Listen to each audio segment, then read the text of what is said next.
As promised, we are here to update you on yesterday's mass shooting.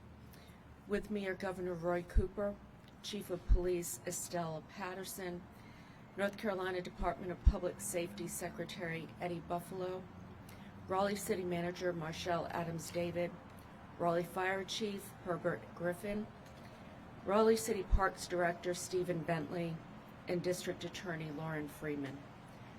I'm also want to thank my council members, Corey Branch, David Cox, Nicole Stewart, and David Knight for being with us today. There are several families in our community waking up this morning without their loved ones. We grieve for them today. Our prayers are also with those who are injured. You know, no one can imagine what they're all going through.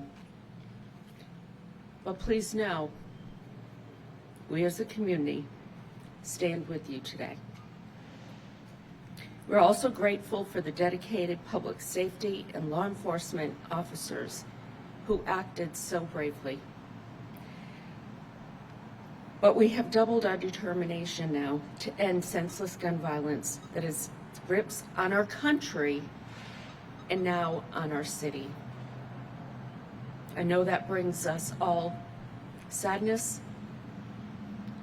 and anger. We have to do something. All of us in Raleigh need to come together. We need to support those in our community who have suffered a terrible loss. Yes, we have much to do, and we're working on it. May God bless all the victims, and may God bless our city. Now we will hear from Governor Cooper.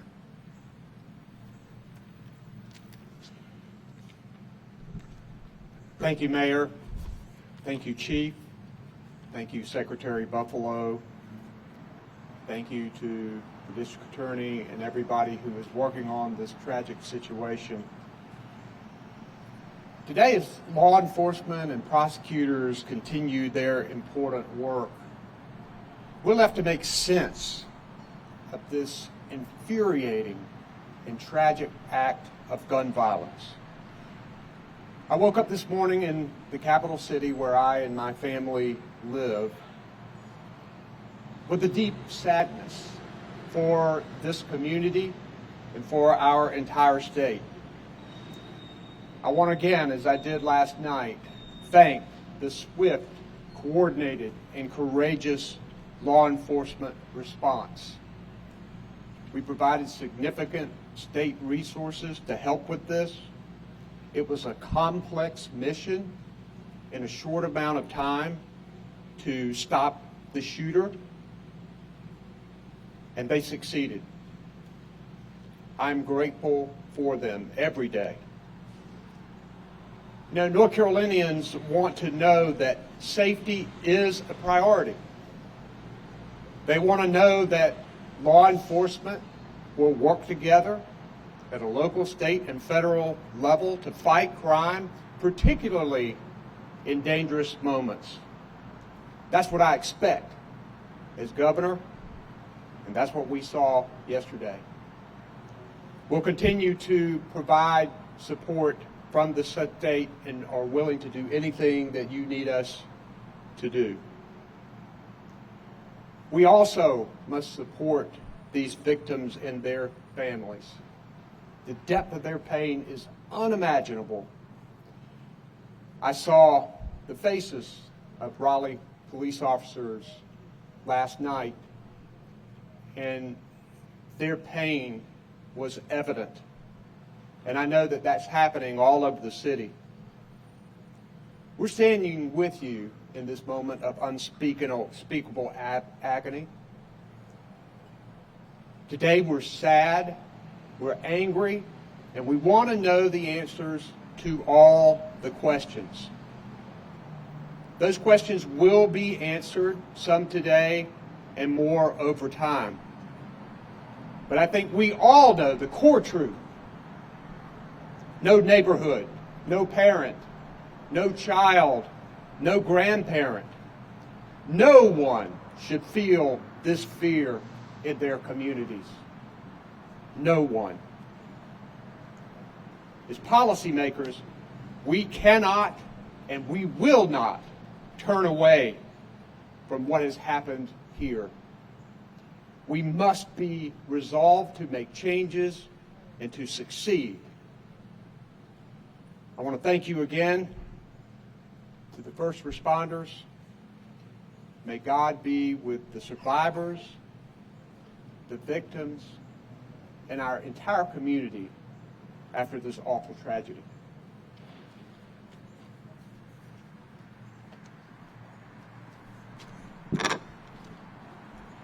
Thank you, Governor, Mayor, and all who are standing with me today. It is with overwhelming sadness that I address you today. My heart is heavy because we don't have answers as to why this tragedy occurred. But what I can tell you is that the Raleigh Police Department and the Raleigh community is resilient, and we stand strong, and we will heal, and we will be stronger as a result of what has occurred.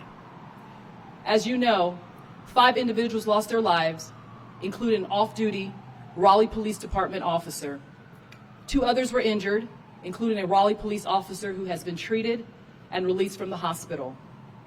The other injured victim is 59-year-old Marcel Gardner, who is still in critical condition.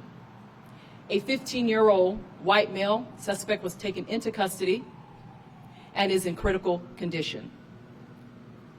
We mourn and share the loss of not only our officer, but all the victims of this senseless gun crime. Gun violence prevention and violent crime reduction has been a priority for me.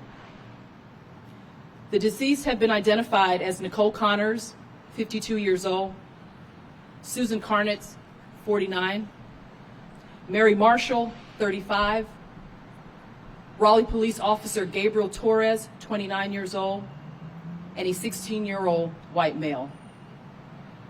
To the Raleigh community, we are grateful for your immediate 911 calls and continuous updates and your patience as we continue to conduct this investigation. We also want to salute the valiant efforts of a broad coalition of public safety partners who assisted in our investigation yesterday. I'm extremely proud of the brave and selfless acts of our Raleigh Police Department officers, joined by our Knightdale Police, Wake County Sheriff's Office, State Capitol Police, the North Carolina State Highway Patrol, the State Bureau of Investigation, our federal partners to include the FBI, ATF, ALE, U.S. Marshals, State Wildlife Resources, and so many more who were just instrumental in the successful apprehension of the suspect. It was a team effort, and everybody came up together. We want to thank our local partners as well, the Raleigh Fire Department, Emergency Communications Center, the Wake County EMS, and Raleigh Parks for their response as well. In addition, we proactively evacuated 2 community centers yesterday, Marsh Creek and Buffalo Aquatics, as well as locked down 16 staff and students at Beaver Creek Elementary School. What I want to leave you with, while we are grieving, Raleigh remains a resilient community, and we will get through this together. Please keep the families and loved ones of our victims in your hearts and in your prayers. For the Raleigh Police Department, please keep our officers covered and uplifted.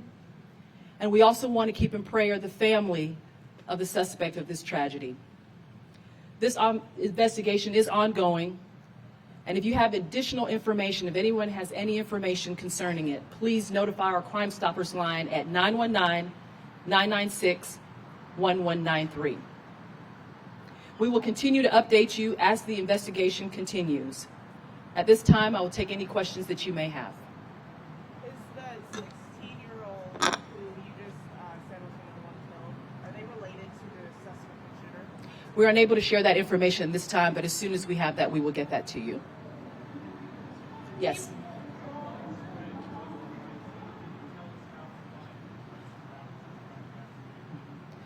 So the crime scene was pretty expansive, over 2 miles. We had that section sectioned off, and we're asking that the public stay away from that as we continue the investigation. Once we received the 911 call yesterday, and we're so thankful to the community for that and for the continual updates that we received, our officers immediately responded, as well as our other partners. Once we arrived, we did find that there were 2 victims, and throughout the investigation, we ended up with 5 victims who were deceased, and then our 2 who were injured.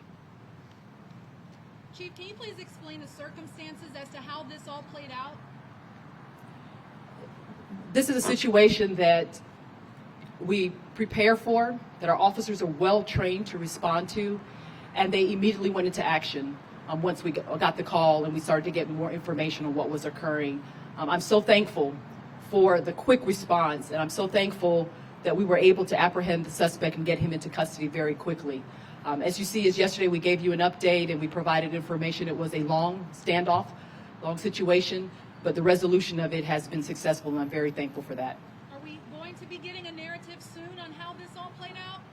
Yes, we will. So as is protocol with the City of Raleigh, we will produce a 5-day report that will be coming with all the facts and information that we're able to provide. Chief, is there any information as to why Officer Torres was there? I mean, was it just happenstance, or, as being an officer, did he hear the gunshots and maybe go to the scene? Any color you can give there would be appreciated. So again, this is ongoing. Our investigation is ongoing, but what I can say that Officer Torres was on his way to work. Chief, obviously you're in a position of leadership. Tell us about your heart right now, how your officers, and how you feel about delivering this community right now, and what procedure. I didn't answer your question. This is an extremely, extremely painful event for our officers, for me, for this entire community. Upon receiving the information, I was immediately updated by my staff. I was coming from a law enforcement conference where we were talking about gun violence, talking about making our community safer. I was immediately taken aback, shocked by what occurred, but again, we are resilient. We have been training and we're prepared to handle these situations. I cannot express how proud I am of our officers and our law enforcement partners. The response was overwhelming, and it was just extraordinary. Can you tell us about the charges the suspect may face? We are still working through those. We do have the suspect in custody as stated, and we are working through that. Did the suspect have any previous record? And do we have a gun that's already been recovered? And how did he get the gun? That is part of the investigation that is ongoing. Did the suspect live in that neighborhood, and particularly the Hedingham neighborhood? We are still working through that. Is a motive known? We do not know at this time. Again, I just want to say that, this investigation is ongoing. We know how that goes and how that plays out. Once we have more information, we'll be happy to share it with you, but at this time we cannot. Can you share how the 15-year-old was injured? I'm sorry. We don't have that information at this time. We will get that to you.